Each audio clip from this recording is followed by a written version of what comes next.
Well, there's a history, and a very interesting one, that actually goes back a long time.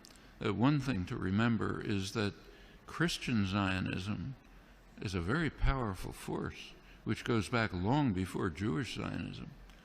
In England particularly, Christian Zionism was a powerful force among British elites.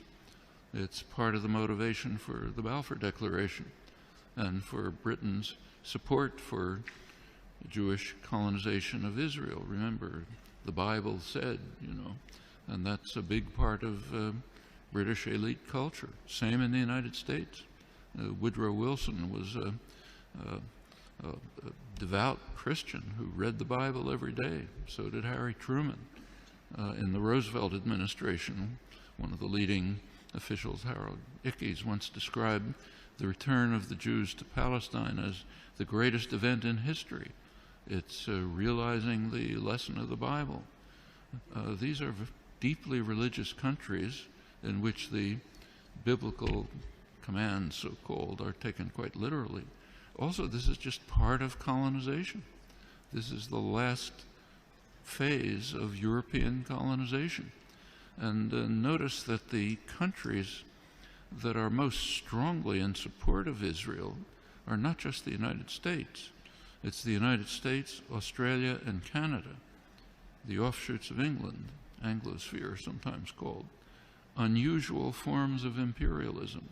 These are settler colonial societies, societies in which not like India, not like the British in India, say, societies, South Africa was a little like this, or Algeria under the French, settler colonial societies in which the settlers came in, essentially eliminated the native population, also driven by religious principles, very religious groups driven by Christian Zionism.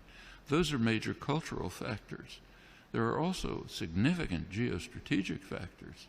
You go back to 1948, there was actually a split between the State Department and the Pentagon in the United States over how to react to the new state of Israel. The State Department was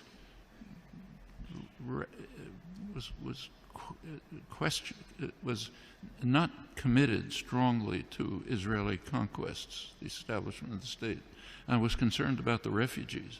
It wanted an implementation of the refugee problem. The Pentagon, on the other hand, was very impressed with Israel's military potential. The Israeli military successes, if you look back at the internal record and declassified, the Joint Chiefs of Staff described Israel as the second largest military force in the region after Turkey and a potential base for U.S. power in the region. That continued. Can't run through the whole record, but in 1958, when there was a serious crisis in the region, Israel was the only state that strongly cooperated with Britain and the United States, and it won plenty of support from the governments and the military for that reason. 1967 is when the current relations with Israel were pretty much established. Israel performed a major service to the United States by destroying a secular Arab nationalism, a major enemy of the United States, and supporting radical Islam, which the U.S. supported. And it continues right until the present. Right now, we saw an example of that just during the latest Gaza attack. You recall that at one point, Israel began to run out of munitions during the assault, despite the fact that it's armed to the teeth. The United States provided Israel with additional munitions through the Pentagon. And notice where they were taken from. These were U.S. munitions pre-positioned in Israel for eventual use by U.S. forces. One of many signs of how Israel is regarded as essentially a military offshoot of the United States. Very close intelligence relations that go way back, many other connections. And the media tend to take up, to support the policy of the government with very few, kind of little questioning around the edges, but basically accept the policy. So, for example, take another issue. Take the U.S. invasion of Iraq. You cannot find the phrase U.S. invasion of Iraq in the U.S. media, though it was obviously an invasion, a blatant act of aggression, a textbook case of well, that's Nuremberg trials called the supreme international crime, cannot be mentioned. President Obama is praised as an opponent of the invasion. And what did he say? He said it's a mistake.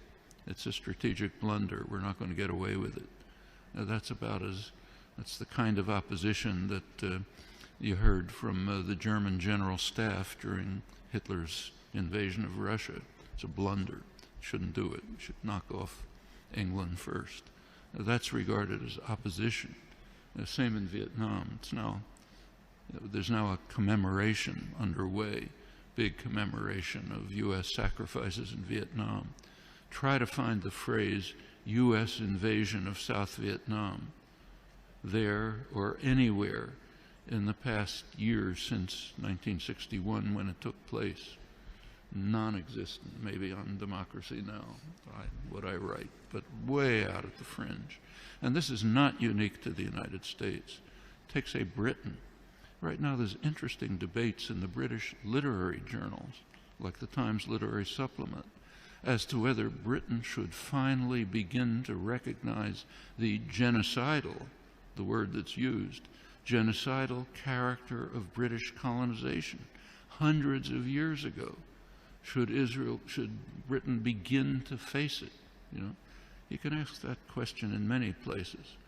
The tendency of the intellectual community to go along like a herd in support of state power, private power, is just overwhelming. Intellectuals like to think of themselves as dissident, critical, courageous, standing up against power. Absolutely untrue. You look at the historical record, that's a small fringe, and they're usually punished. The mainstream tends to be what was once called a herd of independent minds, marching in support of state power. Nothing new here. Unfortunate, you have to fight against it, not new.